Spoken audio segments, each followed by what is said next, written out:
नमस्कार, मैं नितिन राजपूत आज आपके साथ अपनी किताब the philosophy, psychology and strategy of civil service exam का हिंदी अनुवाद करने जा रहा हूँ। आज का हमारा विषय है टिप्स फॉर प्रीलिम्स। मतलब हमें प्रिलिमिनरी एग्ज़ामिनेशन या जो इस सिविल सर्विस एग्ज़ाम का पहला चरण है, उसमें हमें कौन सी खास बातों का ध्यान रखना चाहिए। ज़्यादातर कैंडिडेट्स इस प्रथम चरण को लेकर काफ़ी घबराए हुए रहते हैं, क्योंकि सच्चाई भी है, अगर आप पहले प्रीलिम्स क्लियर करेंगे तभी आप मेंस लिखेंगे। लेकिन जब आप केवल प्रीलिम्स की तरफ देखते हैं और मेंस को इग्नोर कर देते हैं और अपनी तैयारी मेंस और प्रीलिम्स को इंटीग्रेट नहीं करते हैं, तब आपको प्रीलिम्स क्लियर करने में समस्या आती है। तो देखने में लगता है कि आप प्रीलिम्स की तरफ डेडिकेटेड हैं, लेकिन फिर भी प्रीलिम्स के स्वरूप को ना समझने के कारण, उसके मेंस के साथ उसके रिलेशनशिप को ना समझने के कारण आपको समस्या आ जाती है। तो चलिए देखते हैं कौन कौन सी बातों का आपको ख्याल रखना है। सबसे पहले बात कि आपको एग्जामिनेशन की तैयारी को पूरा समय देना चाहिए। कम से कम 1 वर्ष तो देना ही चाहिए। अगर आप फ्रेशर हैं, पहली बार इस एग्जामिनेशन की तैयारी कर रहे हैं, तो 1 साल आपको इस एग्ज़ाम के लिए देना चाहिए, जिसमें एग्जामिनेशन प्रीलिम्स से 6 महीने पहले एक्सक्लूसिव प्रीलिम्स की प्रिपरेशन होनी चाहिए। एक्सक्लूसिव माने केवल प्रीलिम्स अप्रोच के साथ, और उससे 6 महीने पहले आपको मेंस की भी तैयारी कर लेनी चाहिए, अपना ऑप्शनल सब्जेक्ट भी तैयार कर लेना चाहिए। वह ऑप्शनल को यहाँ पर एक पॉइंट अभी रेज हुआ है, उसको यहीं पर डिस्कस कर लेते हैं। कुछ ऑप्शनल सब्जेक्ट्स आपको प्रीलिम्स क्लियर करने में मदद करते हैं। जैसे देखिए, आप ज्योग्राफी से बहुत सवाल आते हैं प्रीलिम्स में, हिस्ट्री से बहुत सवाल आते हैं, पॉलिटी से भी बहुत सवाल आते हैं। लेकिन पॉलिटी का मतलब पॉलिटिकल साइंस ऑप्शनल सब्जेक्ट, उसका परफॉर्मेंस ट्रेंड थोड़ा अभी सही नहीं चल रहा, आप उसको देख सकते हैं। अभी क्या political science for some reason वो कभी भी इतना पॉपुलर नहीं रहा सिविल सर्विस एग्जामिनेशन में। एक्सेप्शनल केसेस होते हैं। 2001 में आई थिंक आलोक रंजन जो रैंक 1 होल्डर थे वो पॉलिटिकल साइंस से थे, लेकिन उसके बाद हमें ऐसे एग्जाम्पल पॉलिटिकल साइंस से नहीं दिखते। और केवल एक दो रैंक होल्डर्स को देखकर आप को निर्णय नहीं लेने होते हैं इस एग्जामिनेशन में। आप मेजॉरिटेरियन ट्रेंड पर आपको फोकस करना चाहिए। कुछ बाकी और भी सब्जेक्ट्स हैं जो आपकी अंडरस्टैंडिंग में हेल्प करते हैं ओवरऑल इस एग्जामिनेशन को लेकर। लेकिन जहाँ तक प्रीलिम्स की बात करें तो हमें दिखाई देता है ज्योग्राफी काफ़ी अच्छा सब्जेक्ट है, जो आपको प्रीलिम्स में सबसे ज़्यादा मदद करता है। लेकिन यू आर फ्री, आप यहाँ पर देखिए, क्योंकि आपने अपने करियर को भी देखना है। आप जूलॉजी में रिसर्चर बनना चाहते होंगे, आप बायोटेक्नोलॉजी कर रहे होंगे, आप लॉ कर रहे हैं, तो अपने करियर को कॉम्प्रोमाइज़ करना भी ठीक नहीं है। ये जो आपको एडवाइस अभी दी गई वो उन लोगों के लिए थी जो ऑलरेडी डिसाइड कर चुके हैं कि उनका करियर सेट है। अब उन्हें एक्सक्लूसिव सिविल सर्विस एग्जामिनेशन के लिए तैयारी करनी है। तो वो इस एडवाइस को फॉलो कर सकते हैं। बाकी लोगों को अपने करियर से रिलेटेड जो उनका सब्जेक्ट है उसी सब्जेक्ट के को ऑप्शनल सब्जेक्ट बना लेना चाहिए, ताकि उनका करियर सही दिशा में आगे बढ़े। तो आपको 1 वर्ष का समय कम से कम इसको देना चाहिए और 6 महीने एक्सक्लूसिव प्रीलिम्स को देना चाहिए।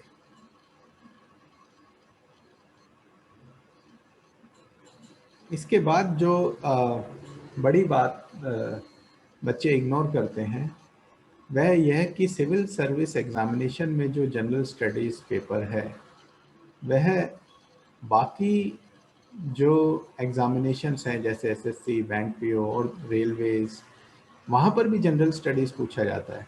लेकिन उस जनरल स्टडीज़ और सिविल सर्विस एग्जामिनेशन के जनरल स्टडीज़ में बहुत फ़र्क है। यहाँ तक कि स्टेट पीसीएस एग्जामिनेशन के जो जनरल स्टडीज़ पेपर हैं उसमें और सिविल सर्विस एग्जामिनेशन में फ़र्क है। वह फ़र्क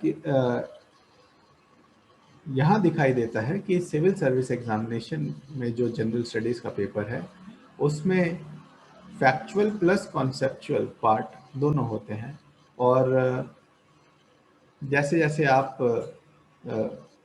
लेवल में नीचे जाते हैं ग्रेड ए से ग्रेड बी की तरफ, तो आपको वहाँ पर फैक्चुअल कंटेंट ज़्यादा दिखाई देता है जनरल स्टडीज़ में।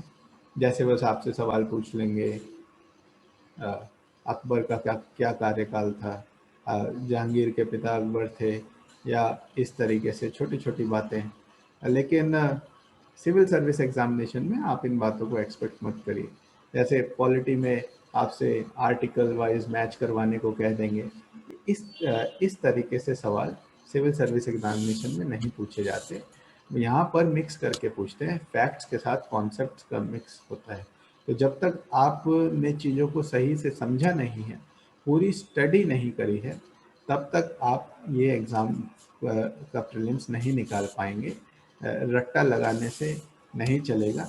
इसका ये मतलब नहीं है कि याद नहीं करना है, याद तो करना ही है। आपको जो बेसिक सोर्सेज बताए गए हैं वो बेसिक सोर्सेज पर आपकी कमांड होनी चाहिए। एक एक वर्ड उसमें जो लिखा है वो आपको याद होना चाहिए, लेकिन उसके साथ आपको समझ कर आगे बढ़ना पड़ेगा। बुक्स के नोट्स किसी ने बना दिए, आपको कोचिंग सेंटर से नोट्स मिल गए, अब आप सोच रहे हैं कि हम वो नोट्स को केवल याद करके चल जाएंगे, तो नहीं होगा। जैसे एनसीईआरटी है, ज्योग्राफी में जीसी लियोंग है, या पॉलिटी में आपका पीएम बख्शी है, प्लस प्रतियोगिता दर्पण पॉलिटी की बहुत अच्छी है, हिस्ट्री के आपकी 2 एनसीईआरटीज आपको करनी है। ये बेसिक सोर्सेज हैं। ये बेसिक सोर्सेज को आपको इन पर कमांड होनी चाहिए, याद तो करना है, लेकिन जब सवाल बनेगा तो वो आपको आपकी उस विषय को लेकर जो कंप्लीट अंडरस्टैंडिंग है उस पर बनेगा। इसलिए आप चीज़ों को समझने पे ज़्यादा फोकस करिए। जैसे एसएससी वाले कैंडिडेट्स एक गाइड को फॉलो करते हैं, लूसेंट को, वो लूसेंट टाइप अप्रोच जो है वो आपका वहाँ चल जाएगी वनडे एग्जामिनेशन में, यहाँ पर नहीं चलेगी सिविल सर्विस एग्जामिनेशन में। सो यहाँ पर आपको पूरी अंडरस्टैंडिंग डेवलप करनी है और तब जाकर आपका प्रीलिम्स की तैयारी पूरी होगी। इसके बाद आपको जिस बात का ध्यान रखना है वह यह है कि पेपर 2 जो है वो क्वालिफाइंग है। आपको 33% मार्क्स ही लाने हैं उसमें। सो 33 का आप 40% अपना टारगेट सेट कर लीजिए। 40% आपको मार्क्स लाने हैं, जिसमें ज़्यादा सवाल पैसेज पर आधारित होते हैं, कॉम्प्रिहेंशन बेस्ड होते हैं। आपको एक पैसेज दिया जाता है, उसके बाद उसी पैसेज में से आपसे क्वेश्चंस पूछे जाते हैं।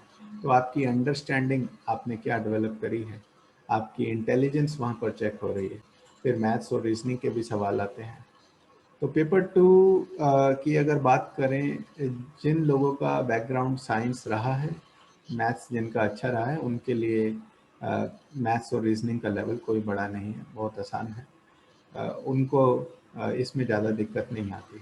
फिर भी एक निर्देश मैं ऐसे साइंस बैकग्राउंड वाले स्टूडेंट्स के लिए देना चाहूँगा कि अ, अपनी वोकेबलरी को कोशिश कीजिए उसको बहुत हाई लेवल पर रखें, क्योंकि आप अफोर्ड नहीं कर सकते इतना कॉम्पिटिटिव एग्ज़ाम है कि एक शब्द का आपको अर्थ ना मालूम हो और उस एक शब्द के अर्थ ना मालूम होने की वजह से आपसे कोई सवाल गलत हो जाए। तो इस बात का आप ध्यान रखिए। वैसे भी अ, एक पेपर आपका इंग्लिश का आता है और ओवरऑल आपकी वोकेबलरी अच्छी होगी तो उससे आपकी आंसर राइटिंग पे फ़र्क पड़ेगा।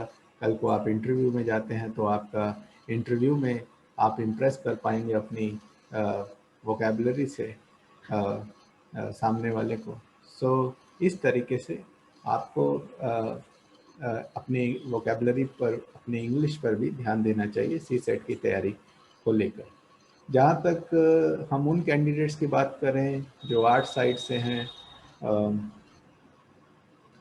अगर आप क्लास 10th लेवल तक भी मैथ्स में सही नहीं थे तो आप लोग सी सेट के मैथ्स और रीजनिंग की कोचिंग आपको ले लेनी चाहिए। आप कुछ खास टॉपिक्स होते हैं जिन पर ज़्यादा फोकस करने की ज़रूरत है। अगर आप उन टॉपिक्स पर फोकस करेंगे तो अ, उतने से काम चल जाता है। अब लेकिन इतना भी ज़रूरी नहीं कि आप इस मैथ्स और रीजनिंग के लिए पूरा बैंक पीओ या एसएससी स्टाइल में मैथ्स और रीजनिंग की कोचिंग लें। उस हद तक जाकर आपको तैयारी करने की ज़रूरत नहीं है। कुछ इम्पोर्टेंट टॉपिक्स हैं, आपको उन इम्पोर्टेंट टॉपिक्स को तैयार कर लेना चाहिए। मैथ्स और रीजनिंग दोनों में अगर कंपेयर करें, रीजनिंग आसान होता है। पहले आप रीजनिंग पर फोकस करिए, उसके बाद मैथमेटिक्स में, रीजनिंग में ज़्यादा टॉपिक्स हैं भी नहीं, रीजनिंग पूरी भी आप कर सकते हैं, लेकिन मैथमेटिक्स में आप कुछ लिमिटेड टॉपिक्स पर फोकस कर सकते हैं और उसके आधार पर आप ये पेपर 2 क्वालिफाई कर सकते हैं। तो पेपर 1 एक्चुअली आपका सिलेक्शन डिसाइड करता है और आप सभी लोग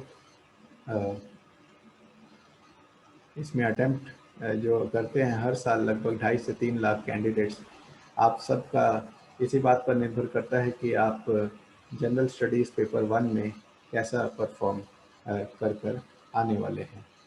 सो इसलिए पेपर 1 के जो सब्जेक्ट्स हैं उन पर आपको ज़्यादा ध्यान रखने की ज़रूरत है।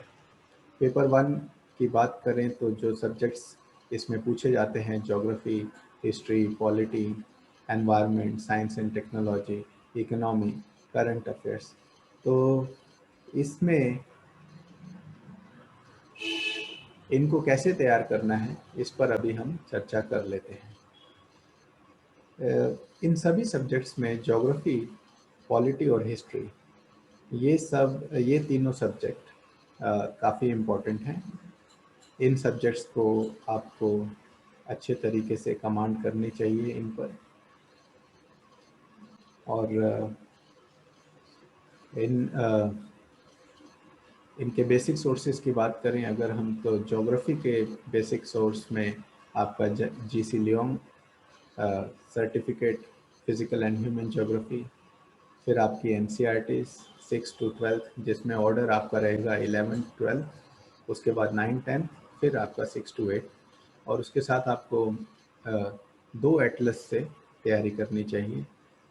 ओरिएंट ब्लैक स्वान अच्छी है, उसके बाद सेकंड नंबर पे ऑक्सफोर्ड आप ले सकते हैं। ज्योग्राफी में ये सब।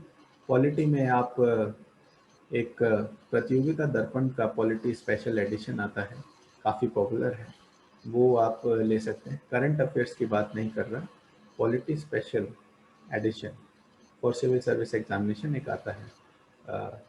आप पॉलिटी वहाँ से, प्रतियोगिता दर्पण, वो आपका एक आपको एक आधार दे देगा, आपके नोट्स की तरह है, प्लस पीएम बख्शी, केवल दर्पण से नहीं होगा, P M Bakshi constitution of India in original, आपको ये किताब पढ़नी चाहिए। हिस्ट्री की बात करें तो हिस्ट्री में 11th और 12th की एनसीईआरटी आपको पढ़नी ही पड़ेगी। उसके साथ साथ आप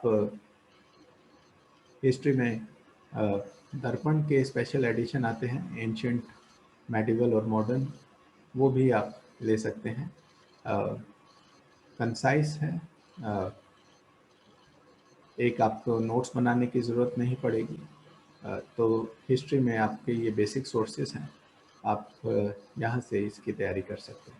जहाँ तक बात आती है इकोनॉमिक्स, साइंस एंड टेक और एनवायरनमेंट की, तो इन तीनों सब्जेक्ट्स को लेकर बड़ी स्ट्रैटेजिक तैयारी हमें करनी होती है। सबसे पहली बात तो ये है कि इनके ज़्यादा सवाल करंट अफेयर्स से आते हैं, तो आप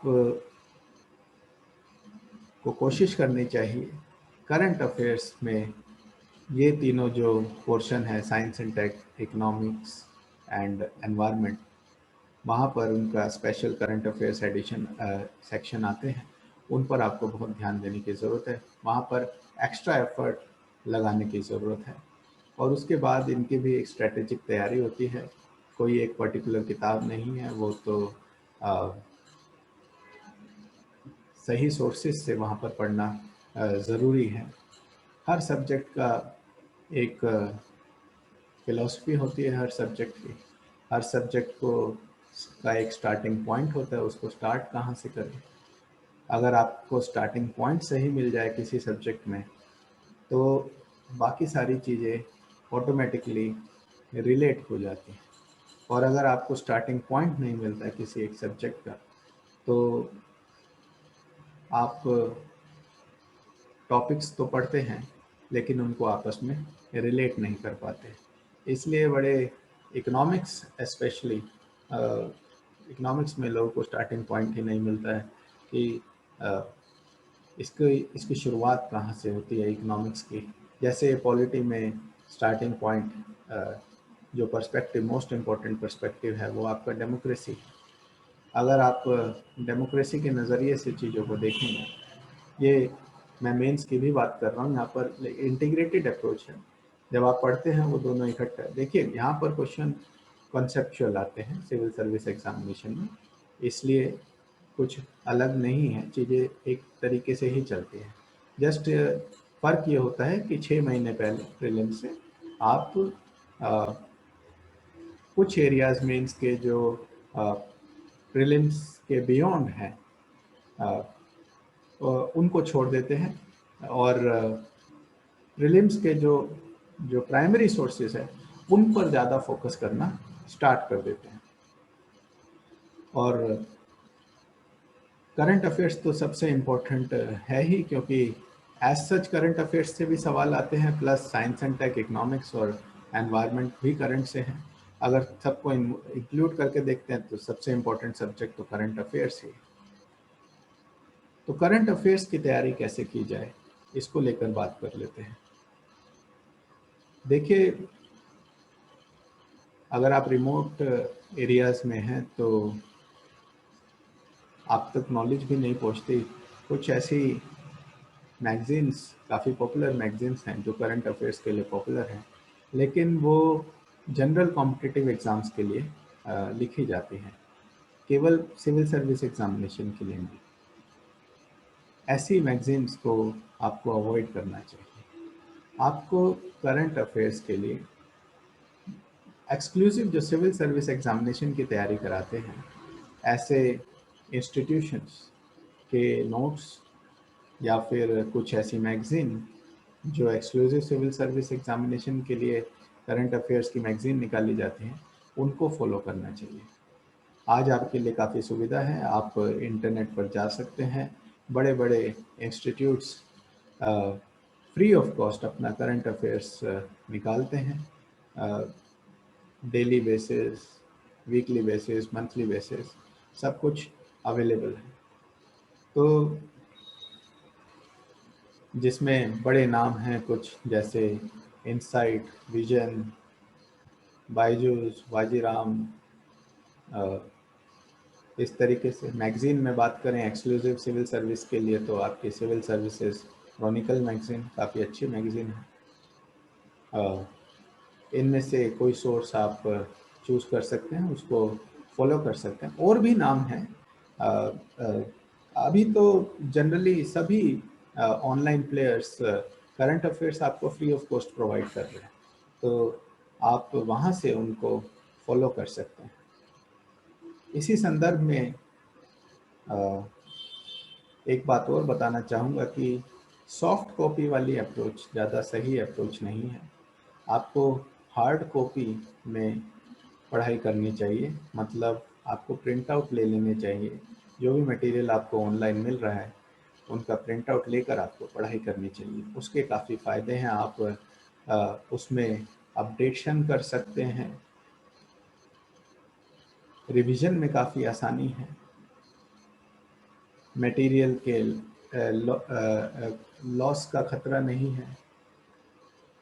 सो आपको मालूम चलता है कितना आपने तैयारी किया, आप ऑलरेडी किस काम को कर चुके हैं। सो ये कुछ एडवांटेजेस हैं फिज़िकल कॉपी के साथ तैयारी करने की। तो इसलिए आपको करंट अफेयर्स की के प्रिंट आउट ले लेने चाहिए और तब आपको तैयारी करनी चाहिए।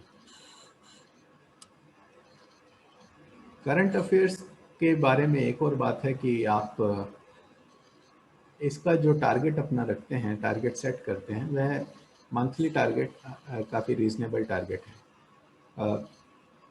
आजकल तो इंस्टीट्यूट्स आपको डेली बेसिस पर आपको करंट अफेयर्स प्रोवाइड कर रहे हैं, लेकिन वह सही नहीं है। आप जब उसको मिस कर जाते हैं ये डेली और वीकली टारगेट्स को, तो कहीं ना कहीं फ्रस्ट्रेशन आपके अंदर आता है, छोटी छोटी नेगेटिविटीज़ डेवलप होती है। ऐसी नेगेटिविटीज़ को अपने अंदर ना आने दीजिए। अपना मंथली टारगेट सेट कीजिए। जैसे अभी मान लीजिए आप अगस्त चल रहा है, तो अगस्त से पहले जुलाई जो मंथ का करंट अफेयर्स हो चुका है वो आपको अगस्त में कर लेना चाहिए। सितंबर में आपको अगस्त वाला करंट अफेयर्स फिनिश कर लेना चाहिए। अब वो सितंबर के पहले 10 दिन में आप उसको फिनिश कर लेते हैं या आखिरी 10 दिन में करते हैं, उससे कोई फ़र्क नहीं पड़ता। आप अपने हिसाब से वहाँ पर अपने को टाइम दीजिए, प्लानिंग कीजिए, लेकिन उसको मंथली बेसिस पर आपको कर लेना चाहिए। अगला सवाल करंट अफेयर्स से रिलेटेड बनता है कि कितने महीनों का करंट अफेयर्स हमें करना चाहिए। तो उसके लिए जवाब है कि कम से कम आपको 1 साल का करंट अफेयर्स कर लेना चाहिए। मतलब जून में एग्ज़ाम है 2021 का, तो जून 2020 से आपको अपना करंट अफेयर्स कर लेना चाहिए। जो लोग फुल टाइम स्टडी कर रहे हैं, तो वो लोग 2 सोर्सेज से भी अपनी तैयारी कर सकते हैं। और अगर आप वर्किंग हैं तो एक ही सोर्स से आपको काम चलाना पड़ेगा। 2 सोर्स अगर आप ना भी करना चाहें, क्योंकि देखिए टाइम कम पड़ ही जाता है। आपको जो सोर्सेज हमने आपको अभी बताए सुनने में कम लगे होंगे, क्योंकि आपको लगा हमें तो लिस्ट काफ़ी लंबी चौड़ी मिली है। पता नहीं कौन कौन सी किताबें और आपको सुनने में आती हैं, political D Basu, Laxmikanth, history के लिए बिपिन चंद्रा, एट्सेट्रा। सो आपको तो एक बहुत बड़ी लिस्ट मिली हुई है, और हमने आपको बड़ी बेसिक बुक्स यहाँ पर बता दी। लेकिन समस्या यही कैंडिडेट्स के साथ आती है, कई वर्ष हो जाते हैं उसके बाद भी बेसिक स्टडी मटेरियल जो है उस पर कमांड हासिल नहीं कर पाते। वो इसलिए नहीं हो पाती क्योंकि गलत सोर्सेज आपने उठा लिए। क्वालिटी वाइज बात नहीं कर रहा मैं, उनकी क्वालिटी पर क्वेश्चन नहीं रेस कर रहा, लेकिन कोई 800 पन्नों की किताब, कोई 1000 पन्नों का डॉक्यूमेंट, जैसे India air book, economic survey, अभी आपको, बिकॉज आपने प्रोसेस में एंट्री नहीं करी है, आपको कोई आइडिया ही नहीं है कि कितना टाइम ले जाता है ये सारे सब्जेक्ट्स को तैयार करना। और केवल एक बार पढ़ने से काम नहीं चलता, आपको कमांड हासिल करनी होती है। तैयारी ऐसी होनी चाहिए कि आप सामने वाले को बोलें कि ये बुक है, आप इस किताब में से मेरे से कोई भी सवाल पूछ लीजिए। उसे कहते हैं तैयारी। ऐसी कमांड आपकी होनी चाहिए किताब पर। जब ये कमांड आपकी प्राइमरी सोर्सेज पर हो जाए, प्लस आप क्यों भूल जा रहे हैं कि हर महीने आपको 12 महीनों का करंट अफेयर्स करना है। उसके बाद आपको करंट अफेयर्स जो करंट अफेयर्स अगर आपने एक सोर्स चूज़ किया है, उसके बावजूद भी स्पेशली इकोनॉमिक्स, एनवायरनमेंट और साइंस एंड टेक के लिए आपको थोड़ा एक्स्ट्रा एफर्ट करना चाहिए। उस इन तीनों पोर्शन के लिए आपको दूसरे सोर्स पर भी जाना चाहिए। जब कुल मिलाकर आप ये सारे सोर्सेज करेंगे, तब आपको रियलाइजेशन होगा कि ये भी बहुत ज़्यादा है। और कहानी वैसे यहाँ पर ख़त्म नहीं होती है, लेकिन ये आपका स्टार्टिंग पॉइंट है। काफ़ी चांस है आपका इन बेसिक सोर्स से हो जाएगा। लेकिन अगर एग्ज़ामिनेशन थोड़ा टफ बन गया और हो जाएगा इसमें आपका, आप ये बेसिक सोर्सेज भी ढंग से कर लेंगे जो आपको बताया है, तो आपका हो जाएगा, बिल्कुल हो जाएगा। लेकिन जैसा कि आपको बताया था कि थोड़ी एज आप चाहते हैं, इतना कंपटीशन है, तो जो नॉलेज आप मेंस पॉइंट ऑफ व्यू से लेते हैं, डेफिनेटली अगर वो नॉलेज आपको 3-4 सवालों में भी हेल्प कर देती है, तो आ, आपकी सक्सेस के चांसेस बहुत ज़्यादा बढ़ जाते हैं। इसीलिए आपको 1 वर्ष का जो आपको समय दिया गया, बोला था, बताया गया था कि आपको कम से कम 1 साल इस एग्ज़ामिनेशन को देना चाहिए।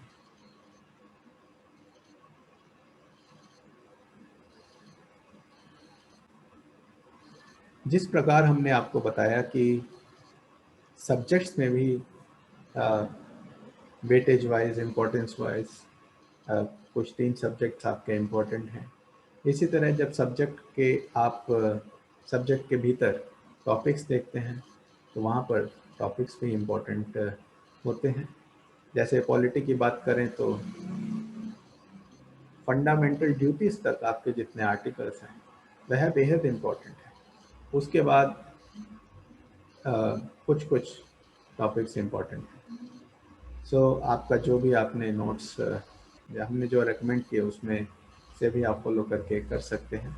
इम्पोर्टेंट टॉपिक्स की आपको समझ हो जाएगी। लेकिन इसी तरह हिस्ट्री की बात करें तो हिस्ट्री में मॉडर्न सबसे इम्पोर्टेंट है। आपको मॉडर्न पर ज़्यादा फोकस रखना चाहिए। और ज्योग्राफी में तो GC Leong is the starting point. जो जीसी लियोंग, शुरुआत वहाँ से होनी चाहिए, लेकिन इम्पोर्टेंट सब कुछ है, छोड़ नहीं सकते हैं। जो एक्स्ट्रा जो आपको लगता है कि मैंने जिक्र नहीं किया है जिन बातों का, तो मेरा सुझाव यही है, मना तो हम नहीं कर रहे हैं, सुझाव यही है कि पहले जो आपको रेकमेंड किया गया है, इन पर कमांड हासिल कर लीजिए। उसके बावजूद अगर आपके पास समय बच जाए, तो जो आपको एक्स्ट्रा सोर्सेज लगते हैं, उन सोर्सेज की तरफ आप जा सकते हैं। लेकिन फिर भी आपको इतना हम बता देते हैं कि कुछ सोर्सेज जैसे इंडिया एयरबुक, इकोनॉमिक सर्वे, इनको आपको अवॉइड करना चाहिए। मेजर जो कोई भी स्टैंडर्ड एक अच्छी क्वालिटी का करंट अफेयर्स का सोर्स होगा, वो यहाँ से बेसिकली एरियाज़ को कवर कर लेते हैं और आपके लिए सिनॉप्सिस फॉर्म में इकोनॉमिक सर्वे से इम्पोर्टेंट डेटा लाकर आपको दे देते हैं, बजट का इम्पोर्टेंट डेटा लाकर आपको दे देते हैं। मार्केट में इंडिया एयरबुक का भी सिनॉप्सिस अवेलेबल हो जाता है। तो चीज़ों को कंसाइज करने के तरीके हैं। चैलेंज मत बनाइए कभी अपने लिए कि मैं ये करूँगा, that is not the right approach.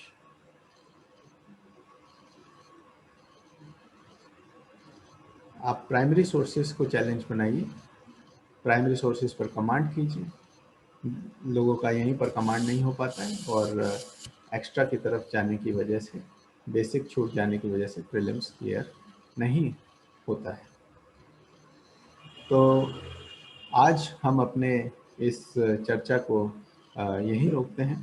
Prelims को लेकर जो हमारी कौन सी खास बातों को हमें ध्यान में रखना चाहिए, इसके अलावा भी कुछ खास बातें हैं जिनको हमें प्रीलिम्स में ध्यान रखना चाहिए, वह हम अपने अगले वीडियो में आपके साथ डिस्कस करेंगे। धन्यवाद।